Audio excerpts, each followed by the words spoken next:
Bon. Bien, mes chers collègues, bonjour. La Commission des affaires économiques poursuit aujourd'hui son cycle d'auditions préparatoires à l'examen du projet de loi d'orientation pour la souveraineté agricole et le renouvellement des générations en agriculture. Et notre bureau avait souhaité auditionner en commission plénière les 5 principaux syndicats agricoles pour recueillir leur avis sur le texte qui nous sera prochainement soumis.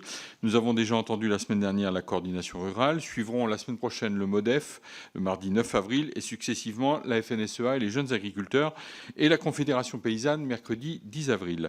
Le bureau de la Commission a aussi souhaité entendre des représentants de la filière bio, compte tenu des difficultés rencontrées par cette filière depuis quelques années, et puis aussi suite aux discussions que nous avions eues lors du Salon de l'agriculture à la fin de la journée, lorsque nous avions réalisé une déambulation avec l'ensemble des membres de la Commission des affaires économiques. Et c'est pourquoi nous recevons cet après-midi l'Agence Bio, représentée par Monsieur Jean Verdier, son nouveau président, et la Fédération nationale d'agriculture biologique, représentée par Monsieur Alain Testard, secrétaire national de Futur Bio, et Monsieur Thomas Montagne, agriculteur dans le Lot-et-Garonne.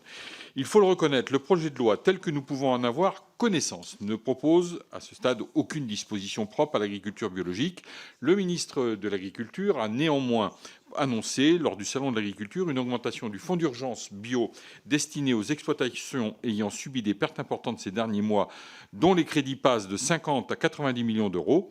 En outre, un nouveau plan Ambition Bio 2027 vient d'être lancé en vue de stimuler la demande, de consolider la filière et accompagner les agriculteurs. Vous nous direz, messieurs, ce que vous pensez de ces aides diverses. J'ai cependant une petite idée de vos appréciations parce que notre délégation, lors du Salon de l'agriculture, avait pu évoquer avec vous l'ensemble de ces sujets. Et je crois que l'on peut dire de ces échanges, tout en restant courtois, avait été aussi d'une grande franchise. Donc nous sommes tous d'accord, toutefois, sur le constat des difficultés rencontrées par la filière bio. La part du bio dans la consommation n'est que de 6% et les objectifs fixés pour développer cette filière sont loin d'être atteints. La superficie agricole utilisée qui lui est consacrée n'est que de 10,7%, alors que l'objectif fixé par l'Europe est de 18% en 2027. De même, le récent bilan dressé de l'application de la loi Egalim 1 montre que la part du bio dans la restauration collective a plafonné à 13,1% en 2022, loin du seuil de 20% arrêté par le législateur.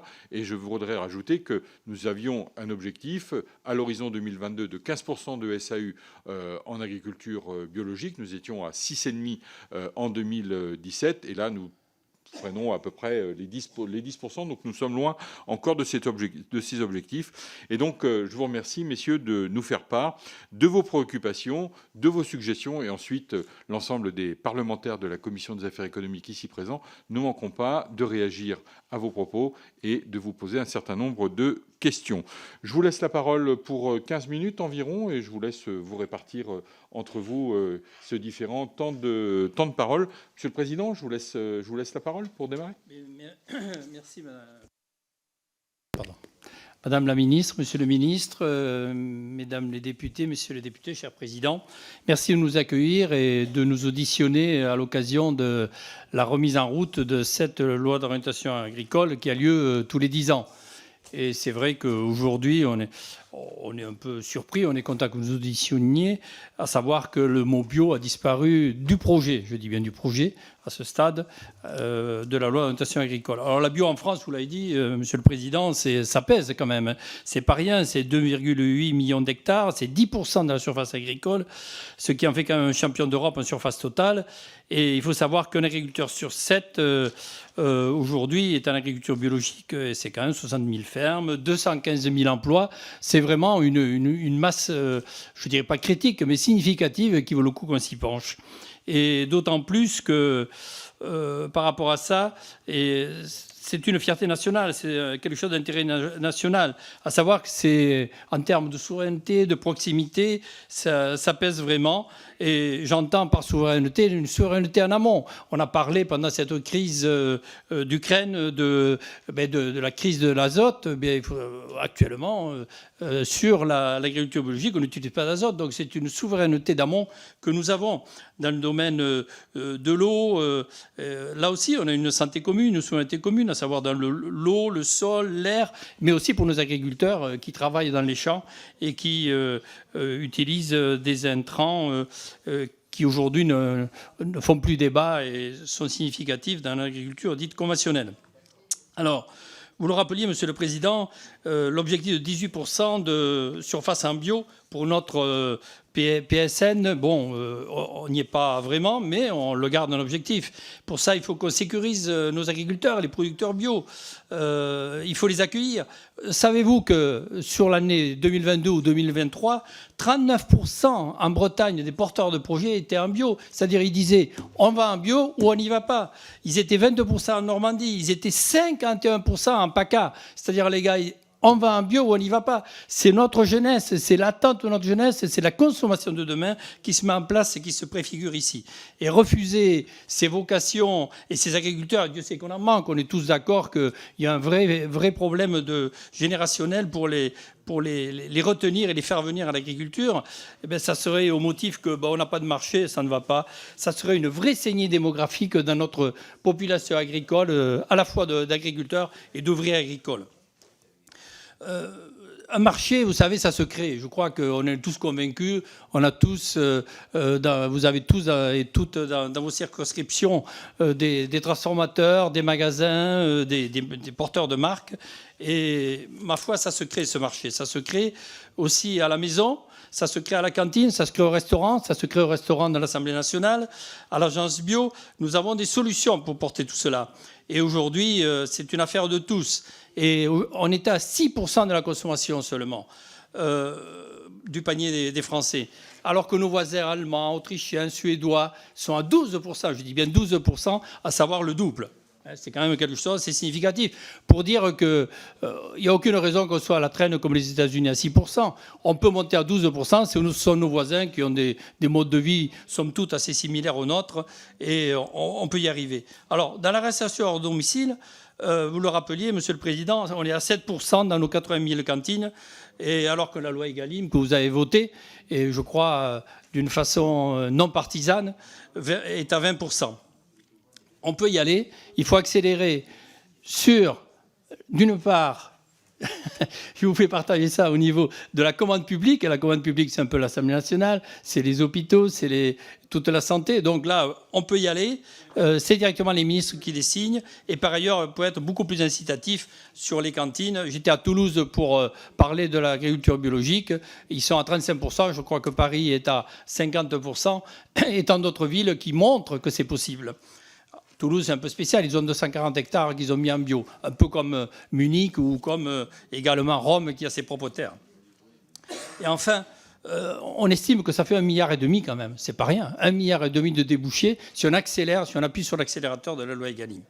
Enfin, dans la restauration, je dirais commerciale, le restaurant, quand vous y allez, vous le voyez tous, vous l'avez constaté, le vin bio a fait une percée. Et d'ailleurs, il est beaucoup plus résilient que le vin conventionnel. Il a fait plus de résistance. Mais au-delà du vin bio qu'on a dans les restaurants, il faut que nous ayons les autres produits. C'est 170 000 points de vente. Et là, on peut être l'aiguillon qui transformons, si je peux le dire comme ça, en diplôme d'État de l'agriculture biologique. Alors, il y a du potentiel. 25% des non-consommateurs du bio disent aujourd'hui on n'y passe pas, tout simplement. On en a 70% qui disent on n'est pas consommateur parce qu'on manque d'informations. Par ailleurs, il y en a qui disent 60%, et là on a du boulot, qui disent c'est du marketing, c'est pas... Voilà. Ils ne voient pas la réalité scientifique qu'il y a derrière, et la réalité scientifique est également complètement sur le sujet. La campagne Bioréflexe qu'on a déployée depuis 2 ans à l'agence bio montre que quand on fait cette campagne, on a réussi à accroître les ventes et à limiter tout ça à 5%, ce qui fait un vrai pouvoir de conviction que nous avons. Et j'aurais tendance à dire qu'un citoyen informé, comme vous le savez, vous faites, comment dirais-je, vous promotionnez vos idées, vous faites de la pédagogie, vous députés, chacun dans votre couloir, je dirais. Mais ici, je voudrais vous dire que vous pouvez être transcourant et mécaniquement, en aidant l'agence bio, nous permettre de tous faire devenir consommateurs, de les informer et de porter un projet collectif qui fédère un nombre croissant d'entreprises, de régions, de politiques et, ma foi, nous déployer vers ce qu'on peut appeler des initiatives de l'école comestible. Il y a plein d'initiatives en réalité. Nous faisions le point, Monsieur le Président, vous étiez présent ce matin, sur la restauration collective. Il y a il y a eu toute une matinée de témoignages, de résultats, de choses qui sont concrètes. Et ma foi, on voit que si on va plus loin, et l'école comestible avec ses 2200 ateliers en est une, ça permet de sensibiliser, rien qu'en les années précédentes, 12 000 enfants, mais on peut continuer par rapport à ça. Et les travaux, mettons, de Mohamed Merji, qui prouvent que les enfants, on sait, moi j'ai des petits-enfants, et je peux vous dire que leur faire manger les légumes, c'est quelque chose. Pourtant, Dieu sait qu'ils ont des parents qui en mangent, des grands-parents qui en mangent, qui adorent ça, des fruits et légumes. Eh bien, c'est l'occasion, avec les produits bio, de leur faire manger des fruits et légumes. Vous faites plus manger une pomme, croquer dans une pomme. Par contre, vous la coupez en 4, il n'y a plus besoin de l'éplucher, vous la lavez juste quand elle est en bio, mais vous leur faites manger des pommes et des fruits et légumes. Alors, cette loi d'orientation agricole est décisive.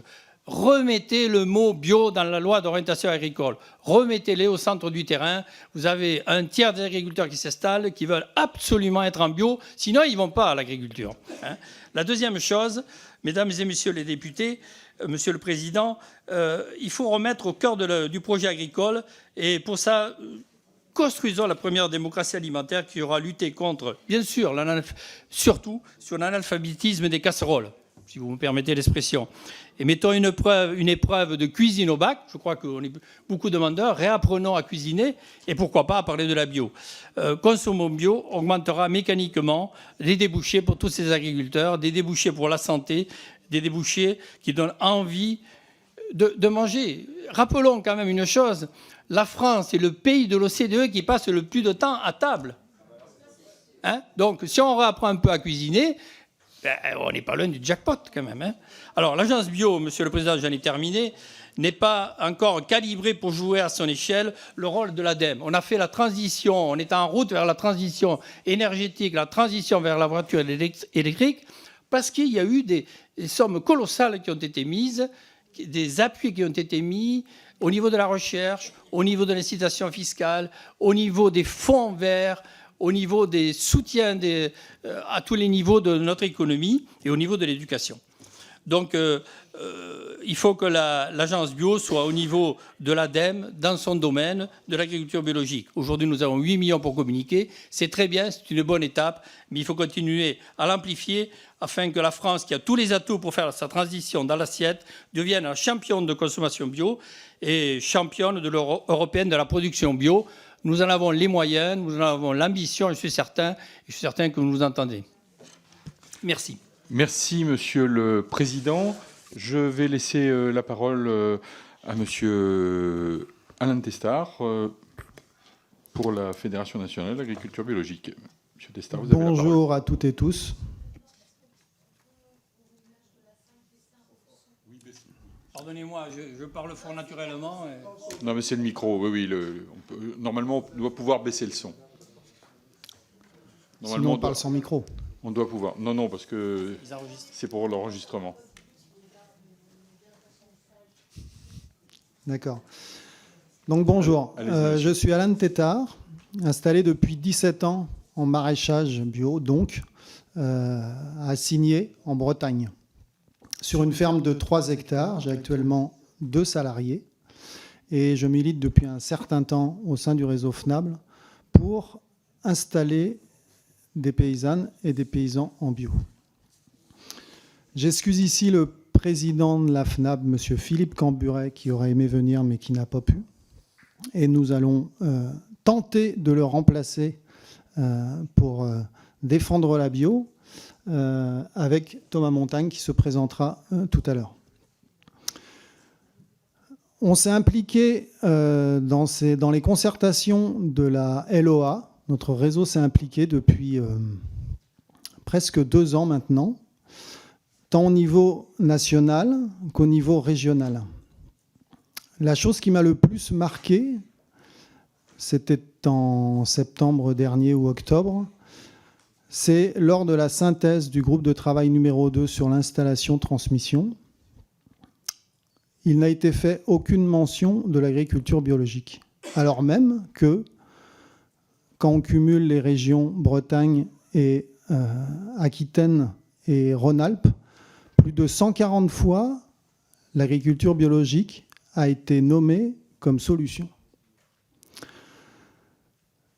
Alors évidemment, on a parlé beaucoup d'agroécologie, mais jamais d'agriculture biologique. L'agriculture biologique, c'est 10% de la SAU, comme on l'a rappelé tout à l'heure, 14% des fermes et un peu plus de 16% de l'emploi agricole. L'agriculture biologique est plébiscitée par l'Agence Bio pour protéger la ressource en eau. Évidemment, quand on n'utilise pas de pesticides, on ne les retrouve pas dans l'eau. Elle est aussi plébiscitée par le CNRS, qui a sorti de nombreux rapports sur la biodiversité et qui démontrent que l'agriculture biologique est très très bien placée pour retrouver de la biodiversité dans nos campagnes. Vous savez qu'elle est érodée d'une manière quasiment catastrophique. Cette extinction va 1000 fois plus vite qu'au Crétacé actuellement.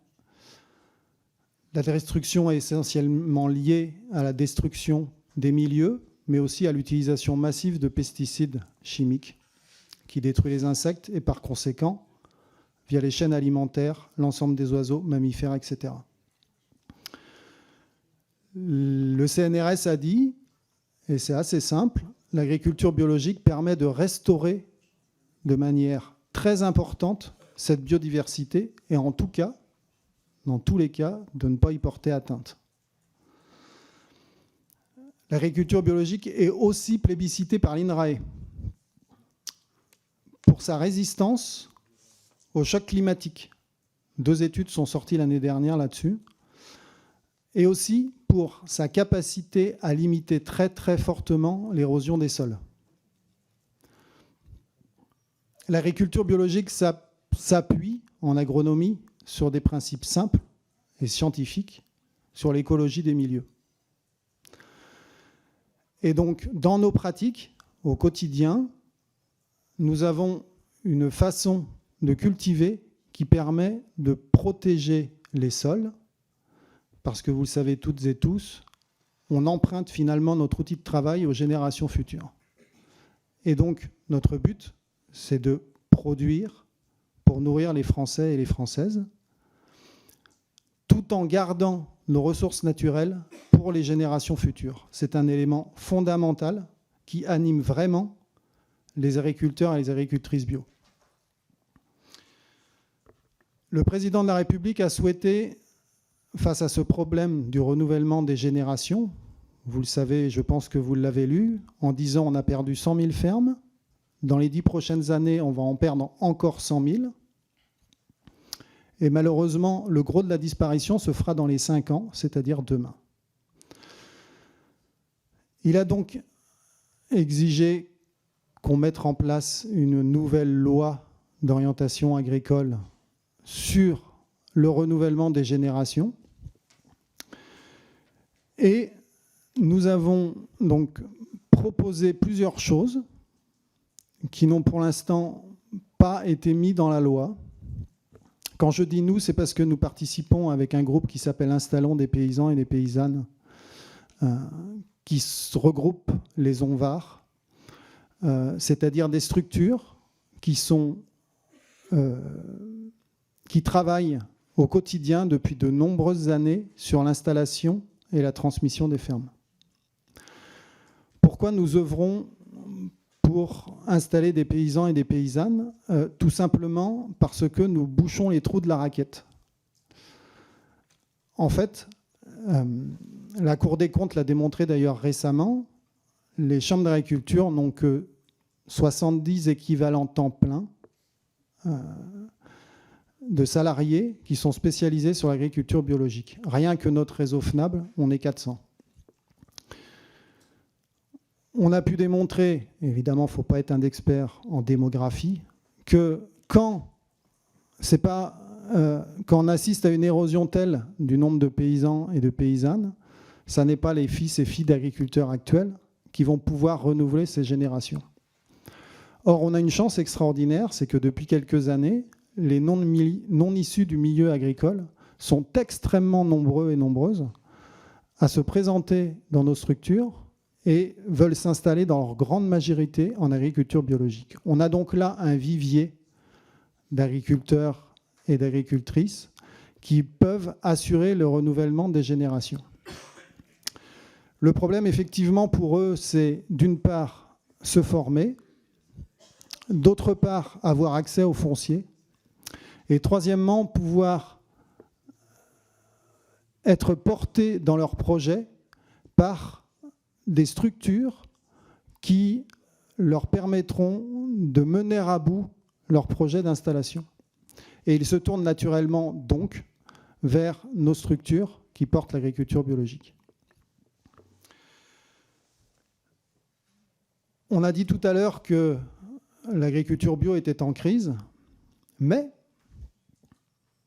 contre toute attente, le nombre de candidats et candidates à l'installation ne cesse d'augmenter. Encore en 2023, on est entre 30 et 50% de candidats et candidates à l'installation via la DGA qui s'installent en bio. Voilà. Donc elles intéressent vivement, l'installation agriculture biologique intéresse vivement ces non issus du milieu agricole. Et donc, nous demandons que dans la loi soit inscrit le pluralisme de la gouvernance au sein du FSA.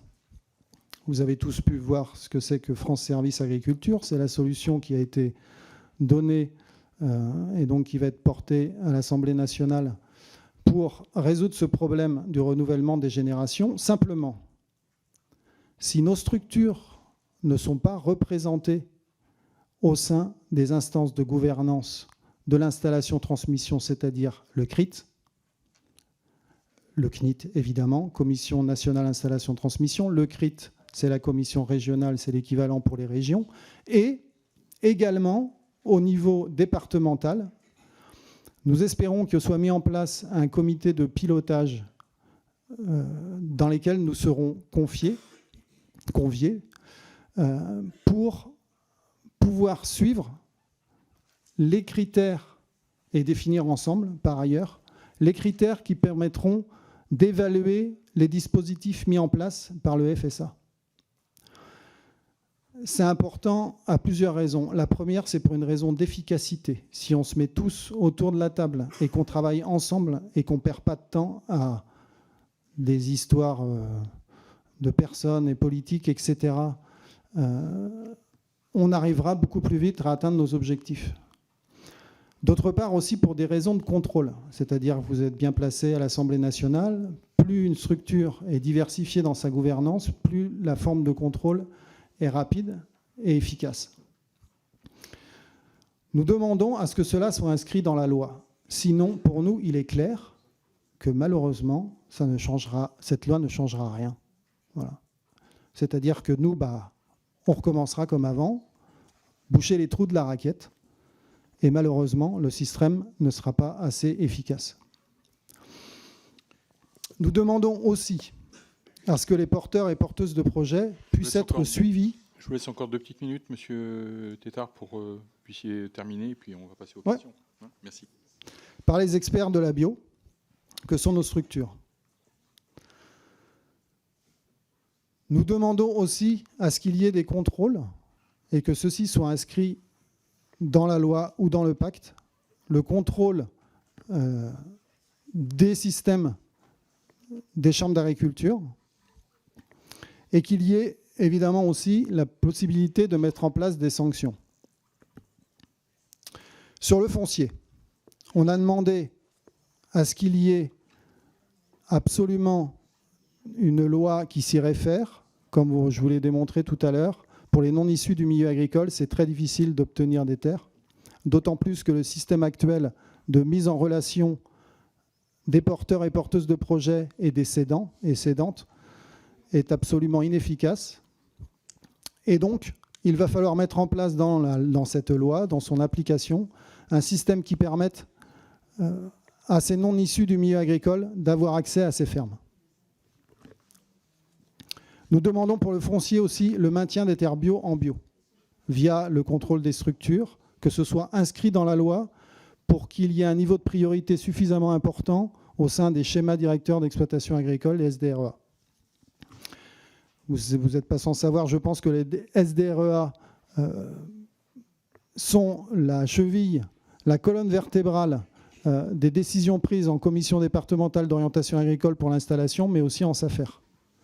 Et donc, si cela n'est pas inscrit par voie de la loi et pas comme c'est prévu pour l'instant dans le pacte par une note administrative, on n'aura pas d'injonction qui permette de manière très simple de maintenir la SAU bio en bio.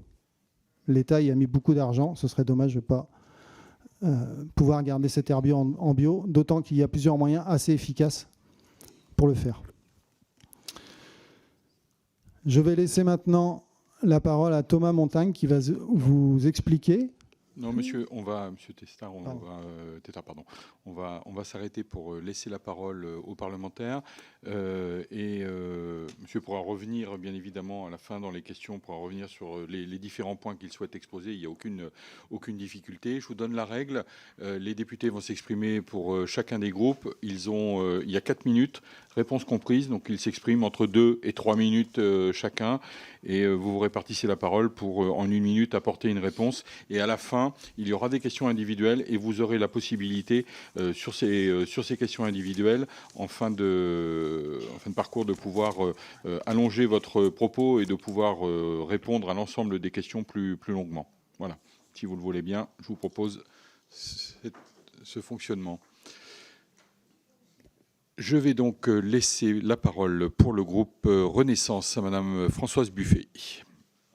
Oui, merci Monsieur le Président. Tout d'abord, je souhaite remercier nos interlocuteurs de l'Agence Bio et de la Fédération nationale d'agriculture biologique pour la qualité de leur intervention qui nous éclaire sur les enjeux que traverse ce secteur à la veille de la présentation en Conseil des ministres du projet de loi d'orientation pour la souveraineté en matière agricole et le renouvellement des générations en agriculture, projet tant attendu par l'ensemble des professionnels du secteur.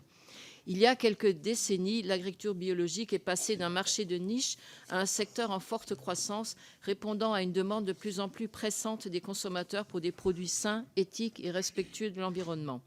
Cette évolution a marqué une prise de conscience collective sur l'importance de préserver nos ressources naturelles et de garantir un avenir sain pour les générations futures. L'agriculture biologique représente bien plus qu'une alternative à l'agriculture conventionnelle. Elle incarne une vision de la production alimentaire où chaque geste contribue à la préservation de la biodiversité, à la protection des sols, à la qualité de l'eau et à la santé des consommateurs. Cependant, ce secteur traverse des moments de turbulence intense. La consommation des produits biologiques est victime de l'inflation et de la hausse des prix des denrées alimentaires qui ont conduit les consommateurs à réévaluer leurs priorités d'achat, favorisant les produits moins chers au détriment de produits biologiques réputés plus coûteux. Cette consommation souffre par ailleurs de la concurrence avec des produits locaux ou portant des labels moins stricts perçus comme plus abordables pour les familles ou offrant des garanties de proximité. Enfin, certaines enseignes de la grande distribution réduisent leur offre de produits biologiques aux consommateurs, contribuant encore à aggraver les difficultés du secteur. Conscient de ce contexte de crise, notre gouvernement a récemment annoncé une augmentation significative du fonds d'urgence destiné au secteur bio, le faisant passer de 50 à 80 millions d'euros pour soutenir les agriculteurs qui subissent une baisse de chiffre d'affaires d'au moins 20%. Cependant, malgré ces aides déjà conséquentes, de nombreux agriculteurs envisagent ou procèdent à une déconversion, c'est-à-dire un retour à l'agriculture conventionnelle, alors même que nous sommes encore très loin des objectifs que nous nous sommes collectivement fixés avec la loi Egalim, qui prévoit que les repas servis en restauration collective dans tous les établissements chargés d'une mission de service public comportent 50% de produits de qualité et durables, dont au moins 20% de produits biologiques. Ces objectifs restent en effet difficiles à atteindre, reflétant un écart entre les ambitions politiques et la réalité du marché. Il est à craindre que l'effet levier de la commande publique et les aides ne puissent garantir à eux seuls le maintien et a fortiori le développement de l'agriculture biologique sur notre territoire. Mes questions sont donc les suivantes. Le récent frémissement que l'on observe concernant cette filière semble-t-il se confirmer ? Deuxième question, comment voyez-vous l'évolution de la filière pour les années à venir? Je vous remercie. Merci, Madame la députée. Qui souhaite répondre? Allez-y, Monsieur le Président. Une minute. Excusez-moi. Je vais répondre sur le marché, mes collègues sur la partie agricole. Sur le marché, vous avez raison, en termes d'inflation, il y a les produits d'agriculture biologique ont moins monté leur prix et été moins inflationnistes. Ça, c'est certain.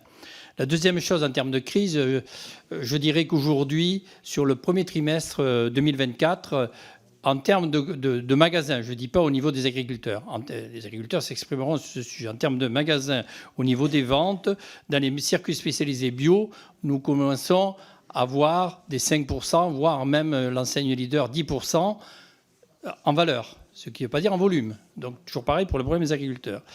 La dernière chose, en termes d'Egalim, c'est vrai que la commande publique, vous l'avez dit, ne suffira pas, mais il faut qu'elle accélère. Parce que c'est maintenant qu'il faut des débouchés et éviter que l'argent public investi ne se retire par des déconversions. Voilà. Merci, donc, des signes, des hirondelles, mais pas définitifs. Merci, Monsieur le Président. Monsieur Tétart, vous aurez l'occasion sur d'autres questionnements de pouvoir revenir sur les différents points. Je vais céder exceptionnellement la parole à Monsieur Dominique Potier pour le groupe socialiste, parce qu'il a une contrainte d'agenda.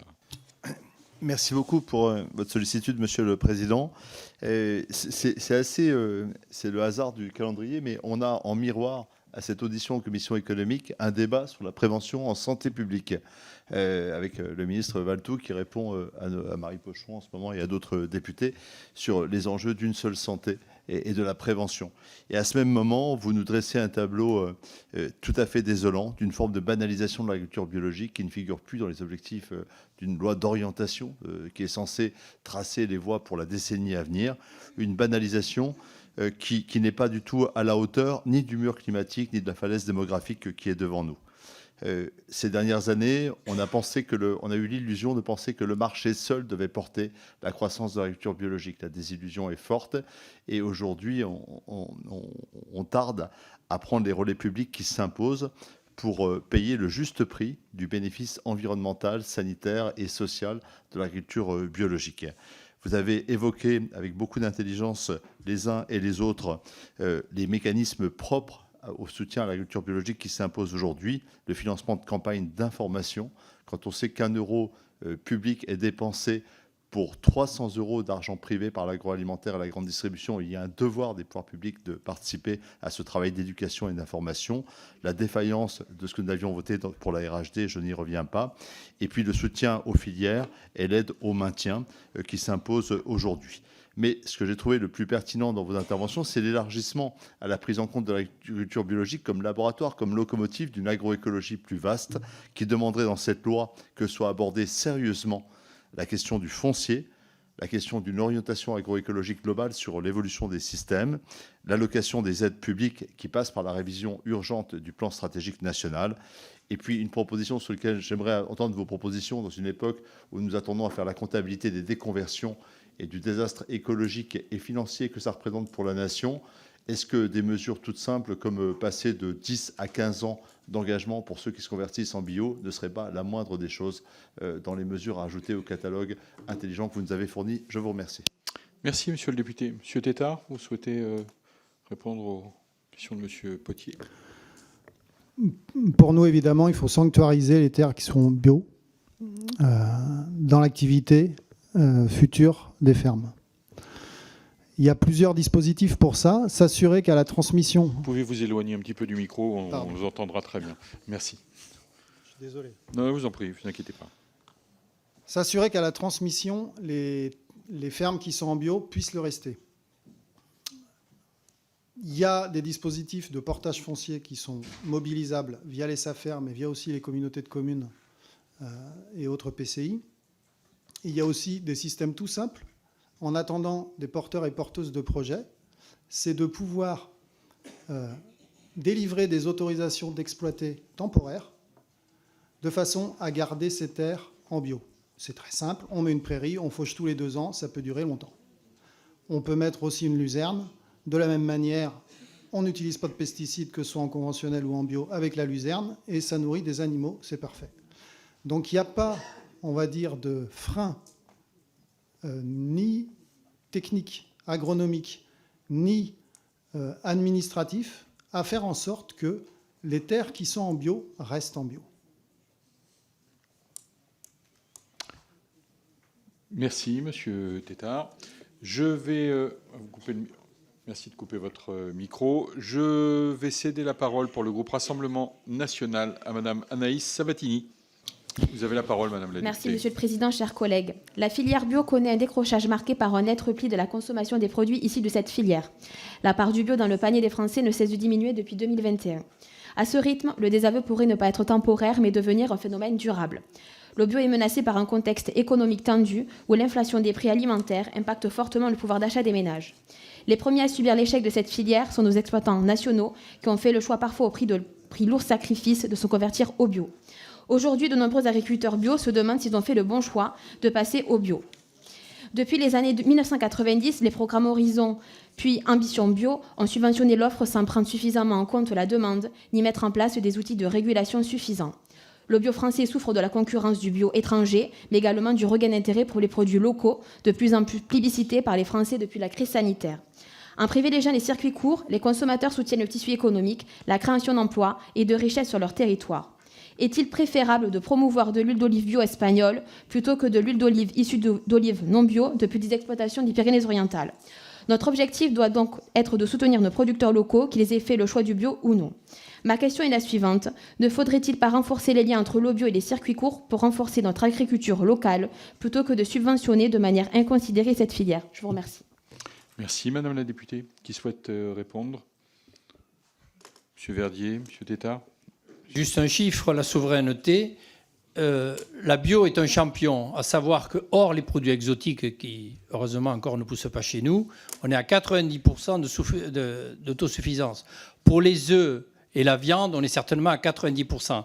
Donc on a une souveraineté exceptionnelle. Et après, au niveau du bio et du local, alors après le local ou national, voilà, les chiffres sont là et parlent. Et j'espère vous convaincre, vous dire qu'on a une grande souveraineté. Il faut continuer à la cultiver avec la commande publique notamment. Monsieur Tétart, vous pouvez rajouter. Si je me permets, Oui, bonjour Montagne. Thomas Montagne, agriculteur bio du Lot-et-Garonne.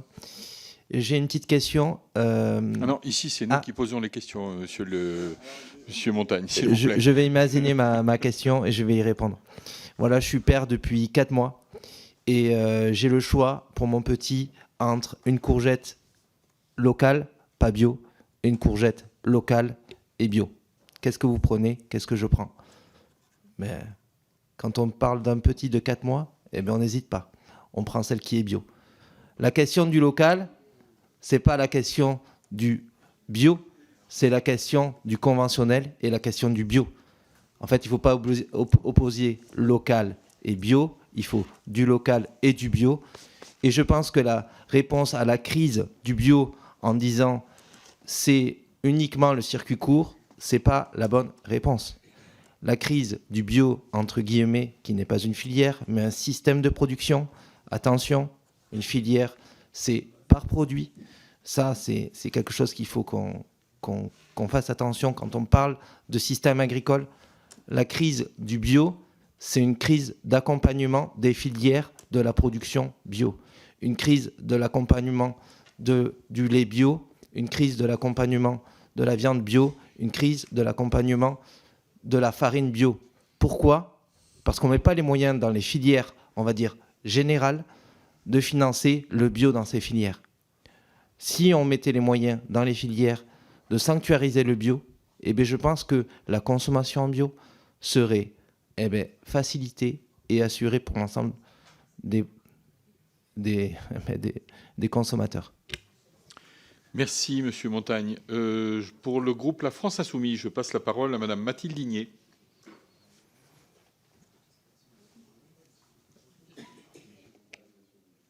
Allez-y, Madame. Merci, Monsieur le Président. Merci donc à l'Agence Bio et à la FNAB d'avoir accepté cette invitation pour cette audition.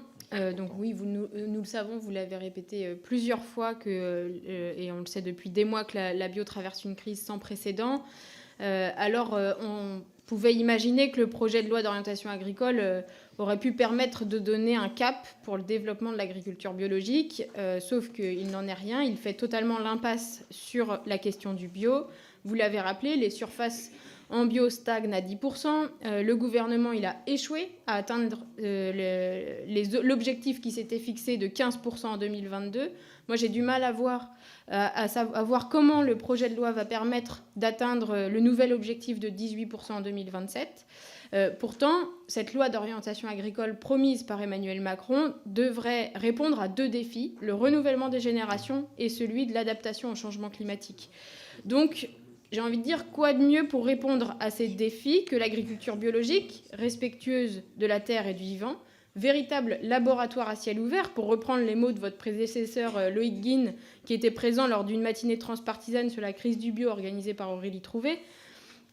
Et pourtant, la dernière version du projet de loi, il n'y a rien concernant l'agriculture biologique.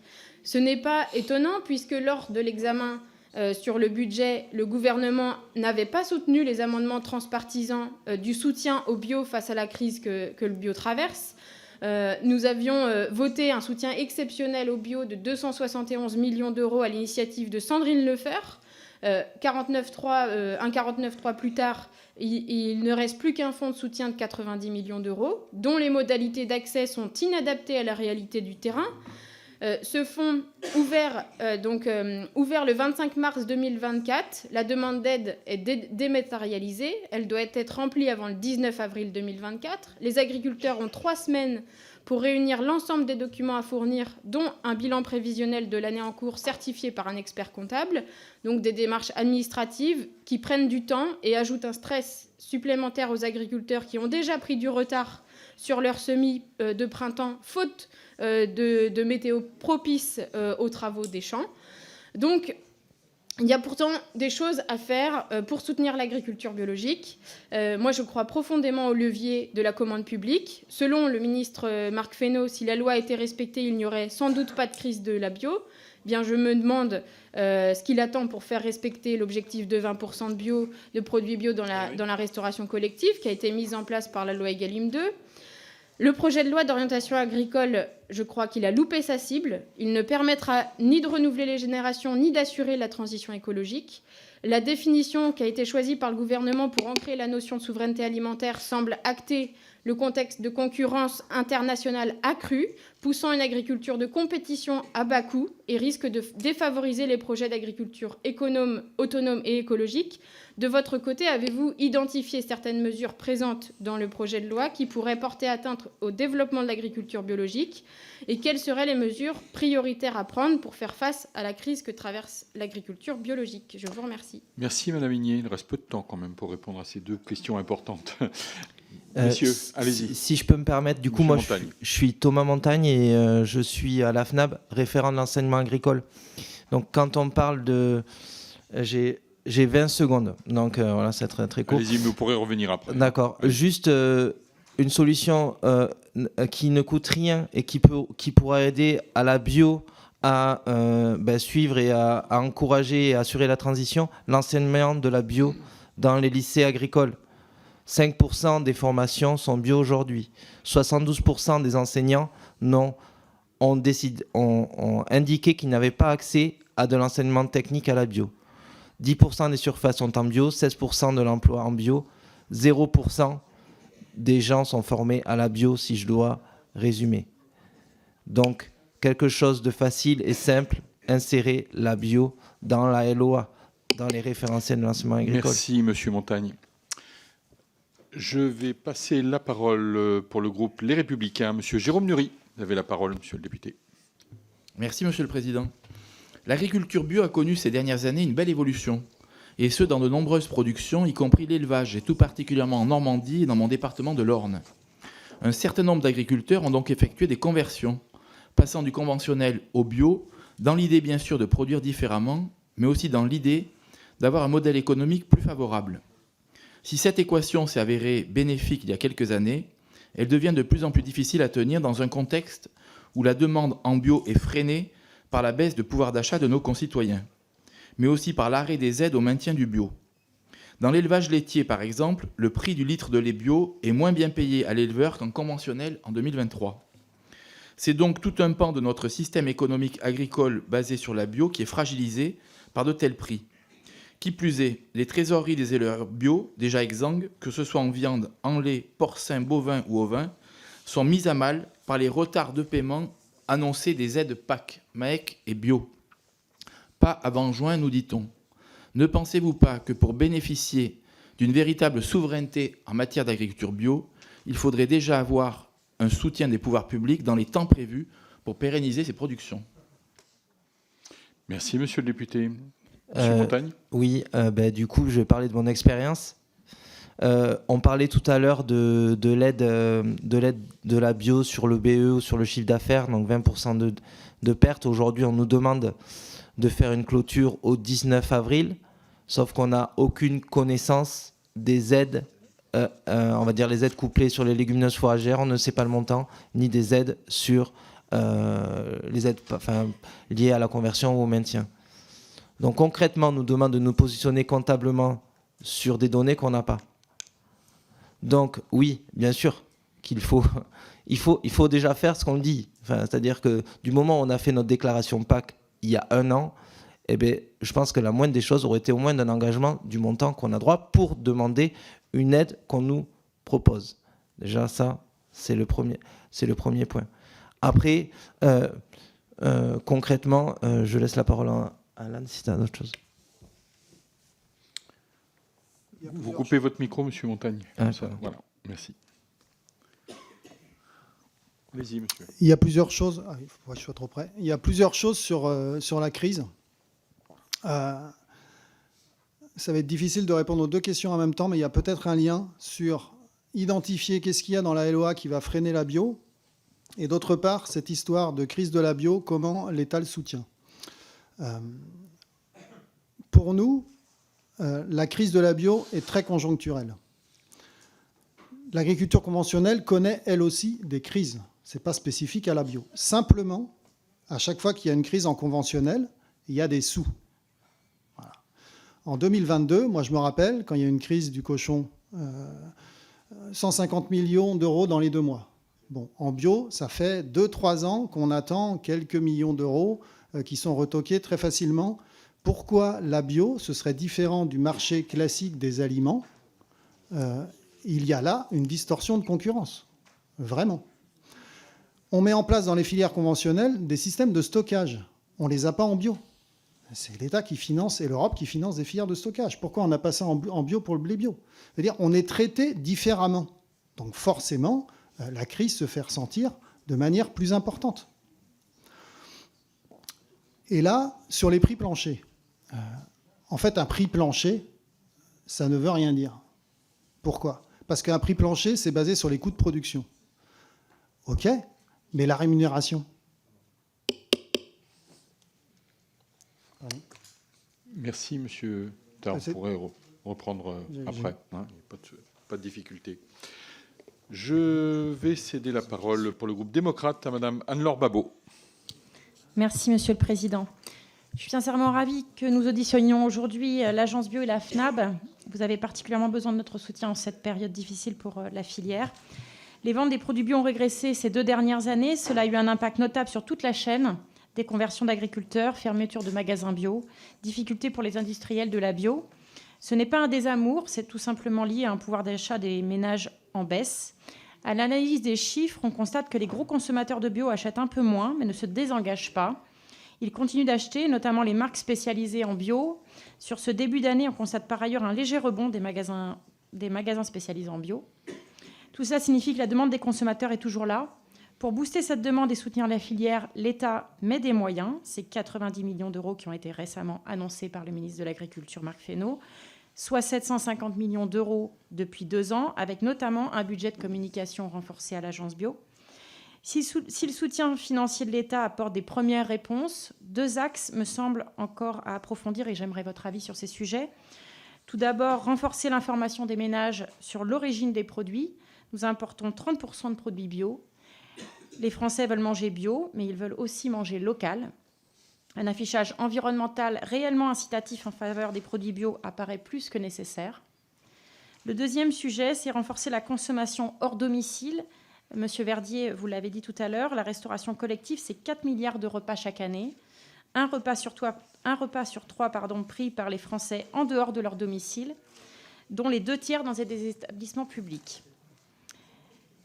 Comme le disait Marc Fesneau ce matin, devant les collectivités rassemblées au ministère, si Egalim était respecté, il n'y aurait pas de crise du bio, et ma collègue de la France Insoumise le rappelait aussi. L'État n'est pas le seul acteur à devoir agir sur ce sujet.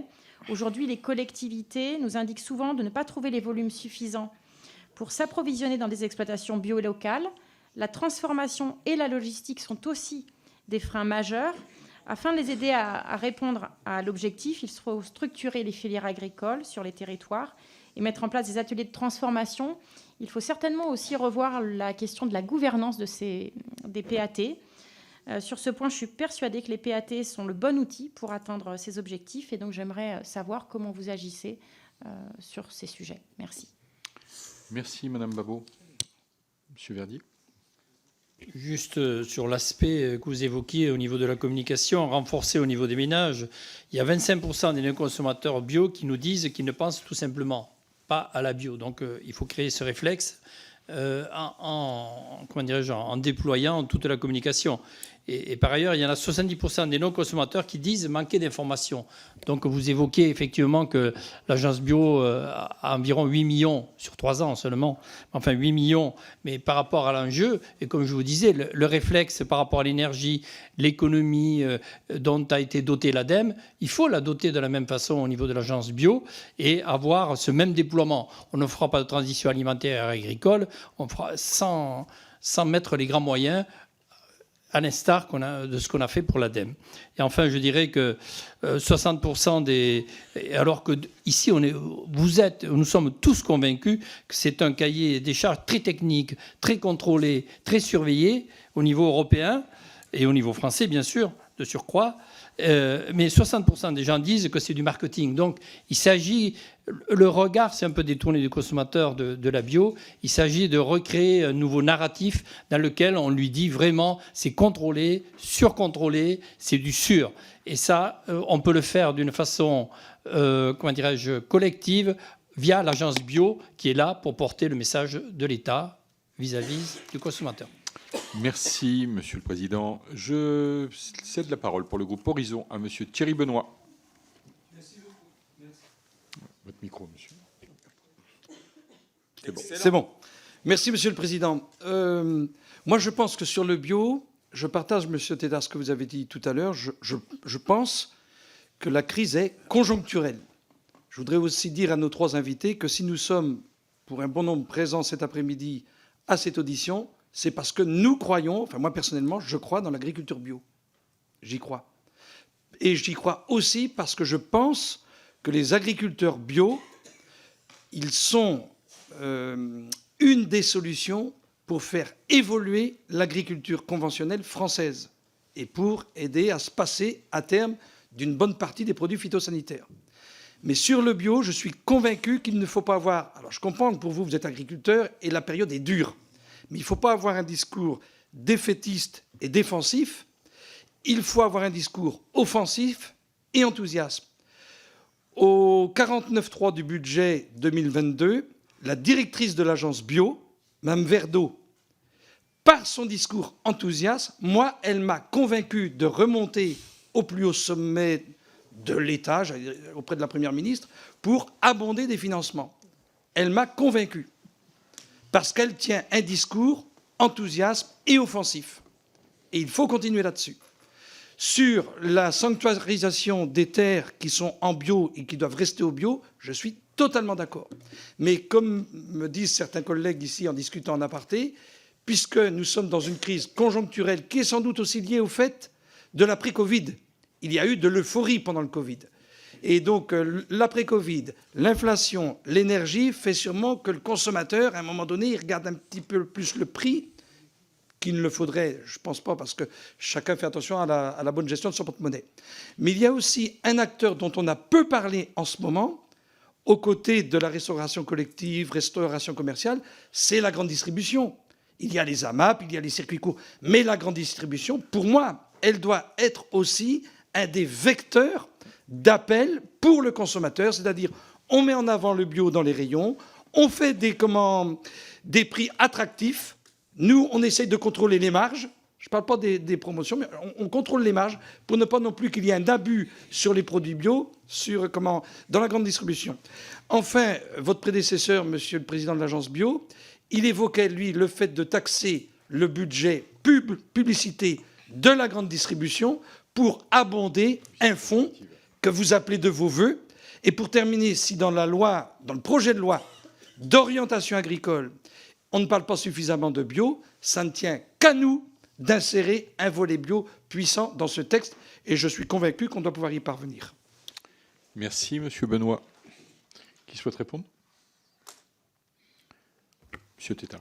Alors, sur la grande distribution, la moyenne des marges des produits bio, c'est 70%. Les magasins spécialisés, c'est 30%. Donc Biocoop, Naturalia, tout ça. Voilà. Donc il y a un sujet très important, d'autant qu'il y a aussi un sujet de communication. L'agriculture bio, pourquoi c'est cher? C'est cher parce que ça emploie. C'est cher parce qu'on fait des emplois. Pourquoi on fait des emplois, plus d'emplois? On le voit dans les chiffres.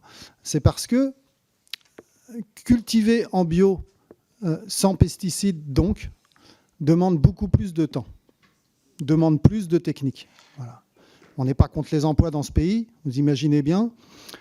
Et ceci fait que le prix des produits bio est relativement stable, malgré les crises. On l'a vu, hein, par exemple, le litre de lait en bio, les 1000 litres qui sont montés pendant la crise, alors même qu'en bio, c'était normal. Pourquoi? Parce qu'on se rapproche des prix réels.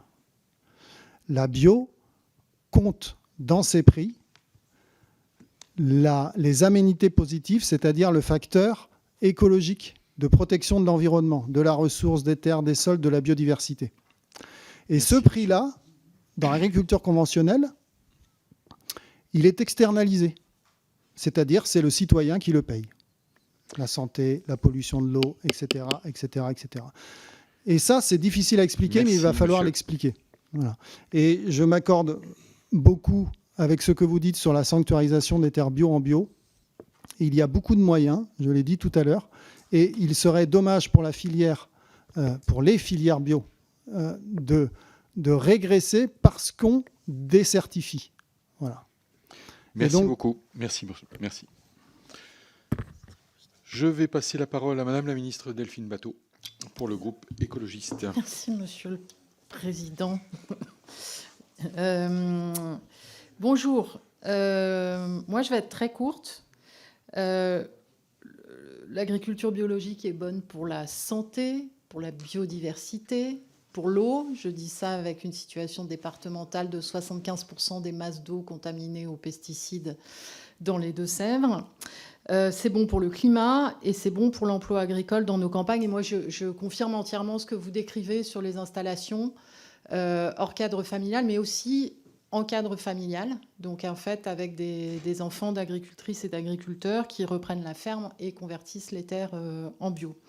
À mes yeux, c'est la seule agroécologie, d'ailleurs, le système de l'agriculture biologique. Et je m'élève contre les propos qui étaient précédemment tenus, selon lesquels la bio aurait été inconsidérément subventionnée. Ce qui est faux et ce qui est subventionné de façon inconsidérée aujourd'hui, c'est l'agriculture chimique. Et effectivement, vous faites face à une situation de distorsion de concurrence totale. L'agriculture biologique doit devenir la norme. Le Parlement avait voté un plan d'urgence de 271 millions d'euros dans la loi de finances qui a été supprimé par le 49.3 et qui est devenu donc 90 millions d'euros. Et j'espère que dans le même esprit que le vote qui s'était produit au moment du budget, et là on n'aura pas de 49.3 sur ce texte, on puisse travailler de façon transpartisane avec de nombreux collègues à ce qu'il y ait un vrai volet agriculture biologique sérieux dans le texte du projet de loi. Et je m'arrête là pour vous donner du temps de parole afin que vous puissiez peut-être développer les autres propositions que vous n'avez pas eu le temps d'évoquer tout à l'heure. Merci Madame Batho, mais vous aurez la possibilité après de pouvoir redévelopper les points que vous souhaitez. Qui souhaite répondre à Madame Batho? Monsieur Montagne, Monsieur Verdier, Monsieur Tétard. Allez-y. c'est un effort un peu difficile pour nous. Du coup, dans les propositions, le travail que nous avons mené sur cette LOA, qui est une prospective de ces 10 prochaines années, c'est vraiment l'intégration de la bio sur les 3 volets. Donc moi, mon volet, c'est le volet enseignement agricole. Et du coup, cette partie de former des futurs agriculteurs et des futurs salariés et qui soient formés à la bio était prépondérante. Donc ça, je l'ai dit. Après, la partie de Alan sur la LOA, qui est un projet de prospective sur l'agriculture de demain, c'était la partie installation et la réforme des installations. En fait, globalement, dans les questions que vous nous posez aujourd'hui, et là je vais être franc avec vous, nous on a une LOA qui a été très cadrée sur l'installation des agriculteurs.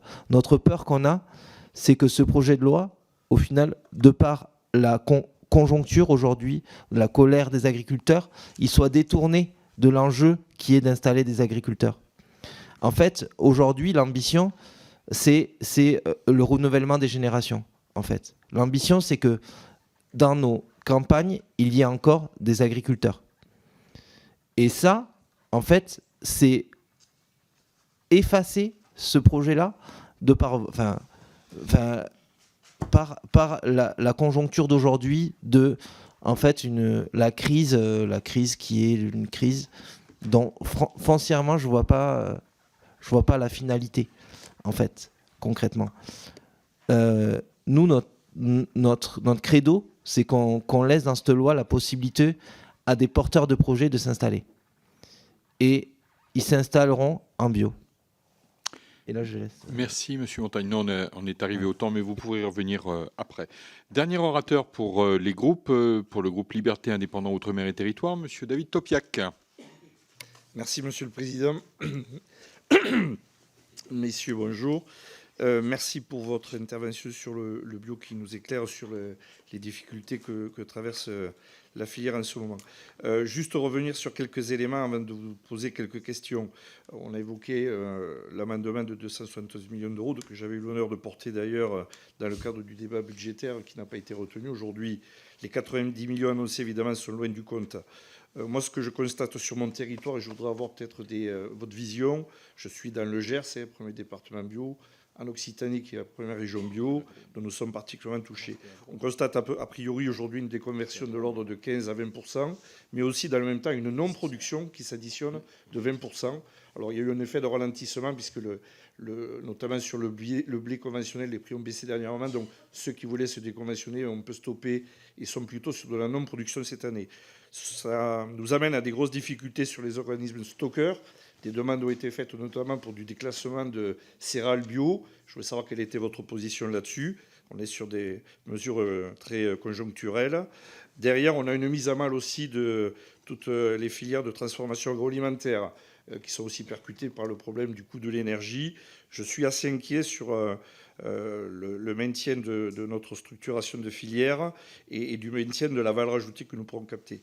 Quelques questions. Est-ce que ce phénomène qu'on peut anticiper de stop and go, c'est-à-dire on voit des conversions, je crains de revoir des conversions plus massives dans quelques temps, si on reste sur du conjoncturel, est-ce qu'elles ne vont pas mettre en mal l'ensemble des filières, puisque la transformation derrière se trouvera sans capacité d'un côté de stockage et d'autre de transformation, et que peut-être cette année on sera en pénurie. Ça, c'est une première question. L'équilibre offre-demande, est-ce qu'aujourd'hui il est atteint? Est-ce qu'on a des perspectives que les prix puissent retrouver des niveaux normaux qui vont redonner de la dynamique à la filière bio? Et puis enfin, je pense que pour le consommateur, une grosse difficulté de compréhension avec les différents labels qui se multiplient, et notamment la concurrence du HVE, qui était censé être transitoire, qui s'installe durablement. Je voudrais avoir votre avis sur la perception que vous avez de la cohabitation du HVE avec le bio. Merci. Merci, monsieur le député. Monsieur Tétard. Alors, le HVE, c'est un peu le coup de massue. C'est-à-dire que dans le même temps, l'État dit on va développer la bio, et de l'autre, il soutient un label qui, même la Commission européenne, qui ne sont pas quand même friands d'agriculture biologique, dit qu'il n'y a vraiment aucun rapport, en tout cas de fiabilité dans ce label HVE, et qu'il n'y aura aucune conséquences sur la biodiversité et sur l'environnement. Donc, nous, on est vraiment très frustrés qu'il y a 2 poids 2 mesures, c'est-à-dire qu'on veut faire progresser la bio avec des objectifs de 20% dans la Restauco, etc., et dans la SAU. Et de l'autre, on met en place et on soutient un label HVE qui n'a pas du tout les mêmes ambitions, voilà, et les mêmes conséquences sur l'environnement. Et alors, c'est comme l'agriculture raisonnée, ce label va retomber, je pense, parce que les consommateurs vont vraiment, j'espère, voir la différence entre un label HVE et un label bio.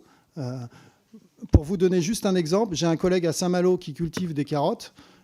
L'IFT, donc indice de fréquence de traitement, 17 traitements. Il est en HVE. Moi, je suis en bio, c'est 0 traitement. Voilà. Donc voilà. Et donc, il faut vraiment que les consommateurs voient la différence. C'est de la communication et aussi de l'honnêteté de la part de l'État. D'un côté, de soutenir un label qui est certifié, voilà, et de l'autre, un label qui est juste un engagement, une charte. Voilà. Merci, Monsieur Tétart. Nous allons passer aux questions individuelles. Donc, je rappelle la règle, 1 minute chacun, droit de suite, pas de problème. Et ensuite, vous pourrez, je vous laisserai une quinzaine de minutes pour pouvoir répondre et puis aborder les sujets que vous n'avez pas pu aborder durant votre première intervention. Je cède la parole à Madame Nicole Lepay pour le groupe Renaissance. Merci, Monsieur le Président, messieurs. Il semble que votre fédération ne soit pas satisfaite de la rédaction de l'article 1er du projet de loi d'orientation pour la souveraineté en matière agricole et le renouvellement de la génération d'agriculture. En effet, vous estimez, et je cite, « La définition qui en est donnée fait la part belle au productivisme agricole et est incohérente avec les enjeux de transition écologique auxquels nous devons collectivement répondre. » Le dit article, pourtant, indique à maintes reprises, de manière directe ou indirecte, la nécessité d'une transition écologique, tout comme l'article L1 du Code rural déjà en vigueur. Alors, comment souhaiteriez-vous modifier concrètement cet article? Par ailleurs, vous souhaitez que l'enseignement de l'agriculture biologique soit bien plus présent dans les lycées agricoles. L'article 2 du projet de loi prévoit d'accroître significativement le nombre d'actifs de ces secteurs bénéficiant d'une formation en développant leurs compétences en matière de transition écologique. Merci, Madame la députée. Madame Mathilde Ligné pour le groupe La France Insoumise. Il faut le faire en 1 minute. J'enlève des mots encore. Nicole, micro. Allez-y, Madame Ligné. Oui, merci, Monsieur le Président. Alors, ma question rejoint finalement celle de Madame Lepay. Effectivement, l'article 1er du projet de loi d'orientation agricole tient à affirmer le caractère d'intérêt général majeur de l'agriculture. Alors, c'est un risque. Ça pourrait être un risque de permettre de réduire les exigences environnementales. Donc, peut-on craindre que cela porte atteinte au développement de l'agriculture bio? Et vous qui êtes dans l'enseignement agricole, que pensez-vous du bachelor? Merci, Madame Ligné. Madame Anne-Laure Babot pour le groupe démocrate. Merci, Monsieur le Président. Oui, plusieurs questions et une remarque. Tout d'abord, vous rassurer sur la question de la transition agroécologique qui est stipulée à plusieurs reprises dans le texte, ce que disait ma collègue Nicole Lepay. Néanmoins, nous pouvons travailler ensemble des amendements sur la bio. J'aimerais avoir vos propositions sur la question du droit à l'essai, avoir aussi votre avis sur les prix planchers, même si Monsieur Testard, vous l'avez rapidement évoqué tout à l'heure, mais si vous pouviez approfondir. Et enfin, vous laissez peut-être répondre Monsieur Testard ou Monsieur Montagne sur la question des PAT que j'évoquais tout à l'heure. Merci. Merci, Madame Babot. Monsieur Pascal Lavergne, Renaissance. Merci, Monsieur le Président. Moi, j'aurais une question simple. On connaît aujourd'hui le format de la Ferme France. Quelle est votre vision pour l'agriculture à échéance de 20 ou 30 ans? C'est sans doute l'ambition que doit porter une loi d'orientation agricole, comme la loi de l'orientation de 1962 l'a fait. Merci, Monsieur Lavergne. Madame Christine Engrand pour le Rassemblement national. Merci, Monsieur le Président. Messieurs, quels sont les principaux obstacles rencontrés par les agriculteurs qui souhaitent aujourd'hui se convertir à l'agriculture biologique? Quelles mesures pourraient être mises en place pour les aider à faire cette transition? Votre position sur les prix planchers et comment pouvez-vous contribuer à renforcer la confiance des consommateurs dans les produits bio, notamment en ce qui concerne la traçabilité, la qualité et l'authenticité des produits? Je pense surtout aux produits importés. Merci. Merci, Madame la députée. Madame Delphine Bateau pour le groupe écologiste.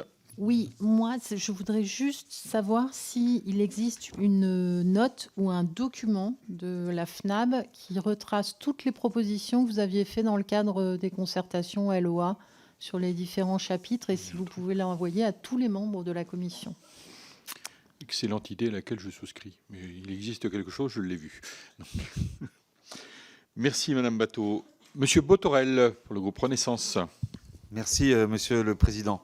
Écoutez, j'ai entendu ce que vous nous disiez à propos de la crise bio. Moi, je suis un peu triste parce que j'ai le sentiment qu'on est face à une crise qui est une crise de la demande. Elle a été verbalisée plusieurs fois et que toutes les mesures qui sont portées ou qui sont soumises, ce sont des mesures d'offres. J'entends parfois la compétition qui peut exister entre les différents labels. Je relisais un papier à l'instant sur Grand Frais, une enseigne qui a, après l'inflation, plutôt performé, surperformé. Alors qu'elle est purement conventionnelle. Donc j'ai le sentiment que parfois on convoque les sujets d'inflation, les sujets de compétition là où ils ne doivent pas être, alors qu'en définitive on a un vrai sujet qui est un sujet de demande aujourd'hui et de saturation de la demande. Comment peut-on à ce moment-là soutenir la volonté de sanctuariser les terres quand on est déjà en surproduction? Moi j'aimerais qu'on puisse travailler ensemble sur des pistes qui soient des pistes qui permettent le développement durable du bio. Merci, Monsieur Botorel. Monsieur Martineau, pour le groupe démocrate. Merci, Monsieur le Président. Une petite question. Oui, comme j'aime bien dire qu'on ne pose pas nos agricultures, j'ai du mal à entendre parce que je suis aussi agriculteur en agriculture biologique, que l'on n'utilise pas de pesticides. Alors, ok, on utilise des produits d'origine naturelle, mais on ne peut pas dire qu'on n'utilise rien. Moi, où je me pose la question, c'est parce que je suis agriculteur, mais producteur de pommes, et donc sur ce maintien des terres bio en bio, le quid, c'est quand même la question qui va se poser, c'est sur les terres qui sont en culture pérenne, vignes et vergers, comment on peut, comment vous verriez les choses s'il ne faut pas qu'elles soient déconverties, étant donné que là, à ce jour, c'est quand même près de 2000 hectares de vergers là, qui récemment sont en déconversion, donc qui reviennent en conventionnel. Qu'est-ce que l'on fait si on ne peut pas les remettre, s'il faut les conserver à tout prix en bio? Et ces chiffres-là, c'est moins 29%, et ça vient des chiffres de l'agence bio. Je vous remercie. Merci, Monsieur Martineau. Et pour terminer, Monsieur Jean-Luc Bourgeot, les Républicains. Oui, Monsieur le Président. Messieurs, moi, tout simplement, j'ai pas entendu parler du bio étranger. Alors donc, j'ai pas de notion. Est-ce que vous pourriez nous dire si c'est une menace, pas une menace, s'il y a déjà des choses qui se passent qui sont pas... parce qu'on entend dire des fois que le bio étranger est pas forcément très bio. Donc, du moins, voilà, on entend tellement de tout que j'aimerais bien avoir un petit peu votre position. Merci. Merci, Monsieur Bourgeot. Voilà, messieurs, donc on a une dizaine de questions. On se donne une quinzaine de minutes pour pouvoir y répondre. Je vous laisse vous répartir le temps de parole entre vous. Qui souhaite commencer? On va reprendre à l'inverse, Monsieur Montagne ou Monsieur Tétard, comme vous le souhaitez. Je vais commencer sur ma partie. Chacun 5 minutes, à peu près. 5, alors, minutes. Je regarde. Voilà. Sur déjà la notion de bachelor, il faut rendre les formations attractives et aujourd'hui le bachelor est attractif. Donc si ça encourage à faire en sorte que les formations agricoles attirent les jeunes, je ne vois pas d'inconvénient à faire une formation bachelor. La question c'est de spécialiser et de rendre et de donner du sens à cette formation bachelor. Alors BTS année plus 1 ou licence en 3 ans, voilà. Sur la partie de l'article 2, au niveau de la notion de transition agroécologique, concrètement, l'agroécologie, c'est une démarche. D'accord ? Enseigner une démarche, c'est compliqué. Enseigner des pratiques, c'est plus facile. Donc en fait, nous, ce qu'on demande avec la FNAB, c'est donner du sens et faire une loi qui puisse être applicable demain, qui puisse avoir un apport concret et direct pour les futurs installés et les futurs, on va dire, les jeunes qui vont rentrer dans l'agriculture, de l'agroalimentaire ou n'importe quoi. Donc en clair, concrètement, ce qu'on dit, c'est ok, on peut parler de transition agroécologique, mais parlons de bio.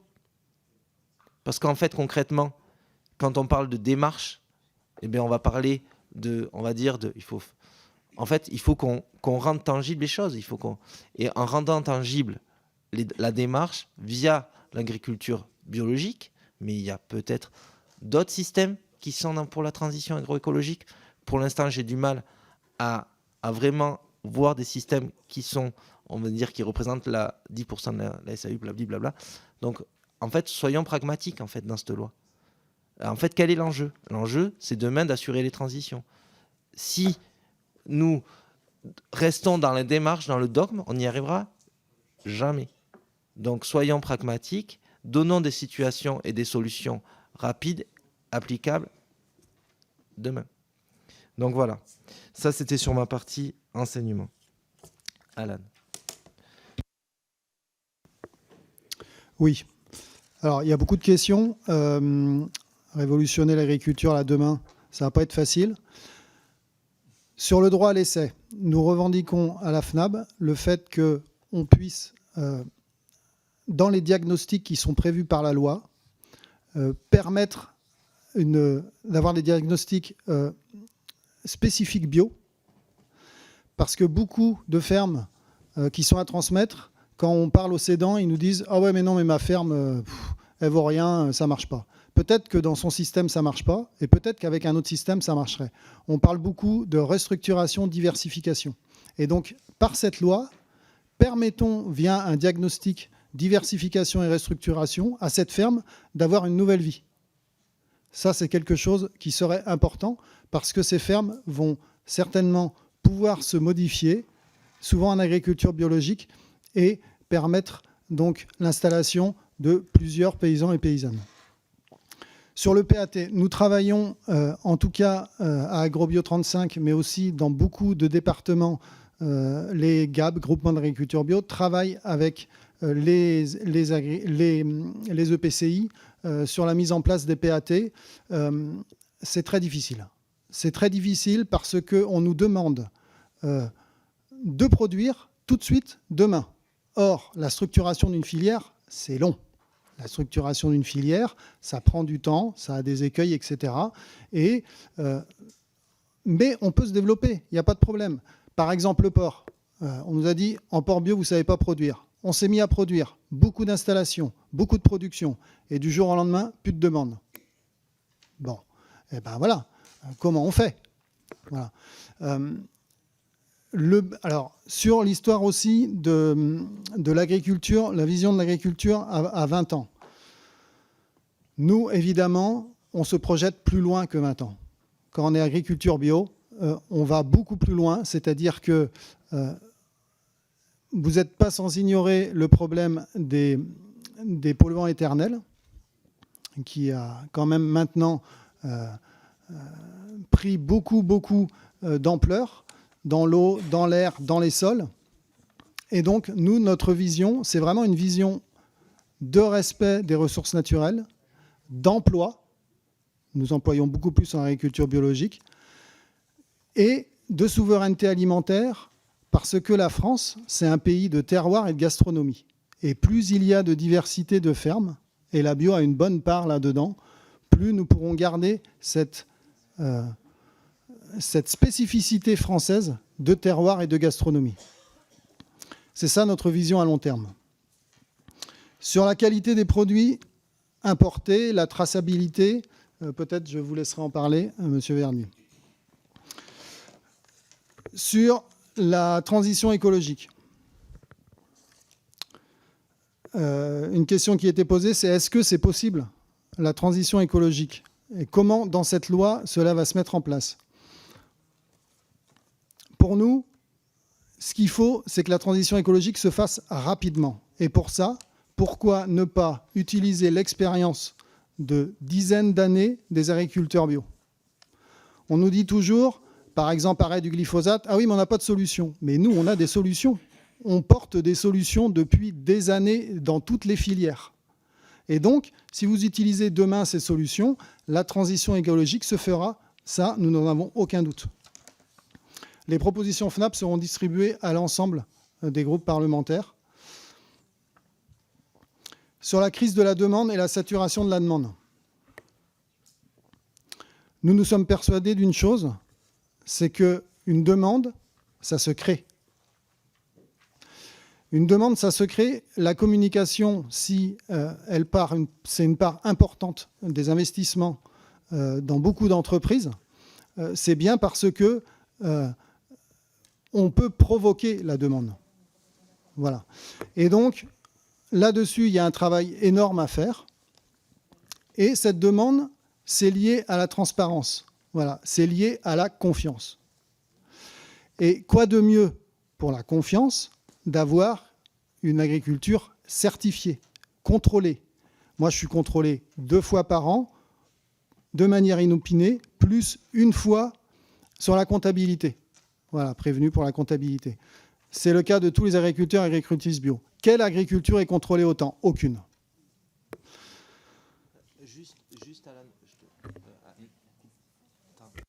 Juste sur la demande, en plus, c'est inscrit dans la loi. En fait, Egalim, 20%, l'école. Enfin, concrètement, une de nos revendications, c'est on veut du bio à la cantine. On crée de la demande, on crée des habitudes dès le plus jeune âge. Oui, mais on est là. Enfin, répéter, c'est quelque part intégré. Enfin, j'en sais rien, c'est quelque chose. Oui, mais enfin, excusez-moi, j'ai très peu d'impact sur les collectivités. Je suis simple agriculteur. Il y a l'État aussi, on me dit derrière, il y a l'État aussi. On ne refait pas le débat, on vous laisse continuer à répondre à aux questions, Monsieur Montagne. Allez. Merci, Monsieur Benoît, de ramener un peu de... Allez-y, Monsieur Tétard. Juste une dernière chose sur le droit à l'essai. Nous, avec la coalition IDP, donc Installons des paysans et des paysannes, nous travaillons depuis des années à l'émergence. Je ne sais pas si c'est un mot que vous connaissez. L'émergence, ce sont des gens qui sont intéressés par l'agriculture, souvent en reconversion, et qui se disent « Tiens, j'aimerais bien faire de l'agriculture. » Voilà. Ils rentrent dans un dispositif, ils vont vers nos structures, parce que nous sommes les seules structures à avoir ce type de dispositif, qui permettent de dire « Eh bien, on va travailler sur ton projet. Tu vas faire des expériences dans telle ou telle ferme. Tu vas pouvoir t'installer, par exemple, via le réseau Renata, sur des terres ou les SIAP, où tu pourras cultiver pendant un certain nombre d'années et voir si ce métier te convient. » Et donc, il y a plein d'exemples comme ça de nos structures, des ONVAR, qui sont mis en place sur le territoire pour faire en sorte que des paysans et des paysannes aient le droit à l'essai. Quand nous demandons la gouvernance partagée au sein du FSA, c'est pour accueillir de manière efficace ces porteurs et porteuses de projets qui sont les futurs agriculteurs et agricultrices de demain. Donc c'est pour ça qu'il est très important que cette gouvernance partagée soit inscrite dans la loi, pour que nous puissions accueillir de manière efficace et formée tout le monde. Et je crois que j'ai fait le tour. Merci. Prix plancher, étranger. Voilà. Étranger. Monsieur Verdier va répondre. Pour l'agence bio. Non, pour avoir la certitude que les produits bio à l'étranger soient bien bio. C'est ça la question. Hein. Voilà, la concurrence. Et puis, juste donc sur les prix planchers, je me suis exprimé tout à l'heure, les prix planchers, pour nous, ça ne veut rien dire, puisqu'un prix plancher, c'est le coût de production. Ça ne rémunère pas l'agriculteur ou l'agricultrice. Donc, c'est prix plancher plus comment on considère qu'on doit être rémunéré. Voilà. Alors là, il y a la PAC. Par exemple, moi, je n'ai pas la PAC. Hein. Mes voisins, que j'adore, qui sont en bio aussi, ils commencent l'année, ils ont 70 000 € de PAC. Voilà. Moi, j'ai 0. Et bien pourquoi? Parce que la PAC, c'est à la production et à la surface. Plus on a de surface, plus la production est différenciée, plus on a d'argent. Voilà. Donc réorienter la PAC, c'est une des solutions pour assurer la transition écologique et renouveler les générations. Merci, Monsieur Tétart. Monsieur Verdier, et je vous laisse conclure. Monsieur Tétart, votre micro, s'il vous plaît. Pardon. Merci. Merci beaucoup. Monsieur Verdier, vous oui, deux mots, cette juste, lourde tâche de conclure. Oui. Sur le bio étranger, je voudrais dire que nous avons une loi. Il est rare que dans un domaine agricole, on ait une loi.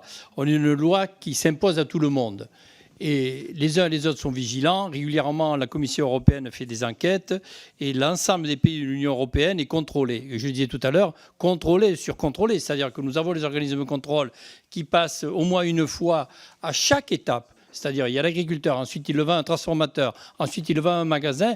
Chaque fois, il y a des contrôleurs qui viennent, qui regardent les comptabilités matières, qui regardent ce qui rentre, ce qui sort. Et de temps en temps, comme dans tous les domaines, il y a un qui se fait attraper parce qu'il a fraudé. Mais voilà, c'est la nature humaine. Donc, et même au niveau international, je dirais, c'est rentré dans le Codex Alimentarius, vous savez, qui codifie. Et le Codex Alimentarius, et les Américains qui n'aiment pas la loi, qui n'aiment pas légiférer, mais dans le domaine de l'agriculture biologique, ils ont aussi légiféré. Ce n'est pas pour autant qu'il faut que ça rentre en Europe et en France, que nous rentrions des produits américains. Et je le disais tout à l'heure, notre souveraineté alimentaire dans le domaine de l'agriculture biologique est nettement supérieure à l'ensemble de l'agriculture française. Donc, c'est quelque chose qu'il faut noter. Ensuite, pour ce qui est des PAT, je dirais que, comme mes collègues, il faut les égalimer. C'est-à-dire que faire des PAT d'une façon systématique et aller au-delà et passer des PAT qui soient au service des 18% de notre ambition pour la SAU bio et des 20% de l'agriculture biologique. Et ensuite, en ce qui concerne la question qui a été posée comment dirais-je, par M. Botorel, je crois qu'il faut soutenir, et Mme Babot l'a également dit, il faut soutenir la demande. Vous l'avez dit. OK, on est dans un modèle économique, nous pourrions en débattre, mais on ne va pas faire le débat ici. À partir du moment où on ne remet pas complètement en cause, ou du jour au lendemain on ne retourne pas à la table, il faut soutenir la demande. C'est ainsi fait à la minute notre modèle économique. Donc j'aurais tendance à dire, je suis président de l'agence, mais je suis un président éphémère pour 2 ans, pour l'agriculture biologique, il faut absolument la soutenir pour qu'elle fasse de la pédagogie au niveau des écoles, qu'elle fasse de la formation au niveau des cuisiniers. Ça commence à être fait. Nous avons 15 ambassadeurs, mais ce n'est pas suffisant. 15 ambassadeurs pour un pays, 15 ambassadeurs chefs cuisiniers. Donc il faut aller plus loin et la doter d'une façon sérieuse et résolue, comme on a doté l'ADEME. Et là, on a une vraie transition. Eh bien, au niveau de l'alimentation et de l'agriculture, nous devons doter de la même façon, avec une vraie ambition, avec de vrais moyens. Eh bien, merci beaucoup, messieurs. Moi, je peux répondre, si vous voulez, sur les cultures pérennes. Je suis pruniculteur, donc aussi, voilà. 2 problématiques sur les cultures pérennes, une problématique de la demande et peut-être une problématique qu'on n'a pas parlé, une problématique du produit végétal par rapport aux spécificités de la bio. C'est-à-dire qu'on ne fait pas de l'agriculture bio comme on fait du conventionnel, et donc on n'a pas un appareil végétal, quand on parle de culture pérenne, adapté à l'agriculture bio, comme on peut développer un appareil végétal pour l'agriculture conventionnelle. Donc, pour développer un appareil végétal lié à la bio, des moyens pour la recherche. Mais ce n'est pas l'enjeu. Mais c'est ça concrètement la solution pour éviter les déconversions. Ça veut dire l'agriculture pérenne, c'est l'agriculture au niveau de l'agriculture bio le plus risqué. Une attaque de ravageurs, c'est terminé. Donc en clair, il faut un appareil végétal productif, une filière qui suit ça et de la demande. Mais en clair, entre une pomme bio et une pomme non bio, je pense que concrètement, si on a un végétal, si on a une pomme, eh bien on sait quoi choisir. Voilà, je pense que j'ai répondu en 1 minute, mais je pense que c'était la bonne réponse. Merci beaucoup, Monsieur Montagne. Monsieur Verdier, vous avez parlé de présidence éphémère. Nous sommes tous des présidents éphémères, quels que soient les postes que nous occupions. Nous ne sommes que de passage. Et Je voudrais rajouter donc sur la proposition de Delphine Batho, mais je suis plutôt d'accord à ce que vous puissiez nous adresser à l'ensemble des députés de la commission l'ensemble des éléments de préparation pour la LOA, parce que ça nous sera bien utile pour les débats que nous aurons dans cette commission d'ici une quinzaine de jours. Puis, Monsieur Montagne, vous évoquiez tout à l'heure l'enseignement agricole et notamment l'enseignement de l'agriculture biologique dans l'enseignement agricole. Je vous invite à aller dans le beau département de la Manche. Il y a un lycée agricole, le lycée de Coutances. J'ai présidé ce lycée et son conseil d'administration pendant 6 ans. Et nous avons fait, c'était le bon temps, et nous avons fait la conversion en agriculture biologique de ce lycée. Et l'agriculture biologique est enseignée dans ce lycée. Je vous invite à y aller. C'est un très très bel établissement. Messieurs, et celui-là n'est pas éphémère. Messieurs, je vous remercie de votre participation active à nos échanges. Je remercie les députés qui étaient présents. Et je vous donne rendez-vous demain matin à 9h30 pour l'audition de Philippe Val, président directeur général de la Poste. Et demain après-midi à 17h, l'audition de Guillaume Kasbarian, ministre du Logement. Nous aurons certainement là aussi beaucoup de choses à lui dire. Et n'hésitez à pas demain. à envoyer vos questions à la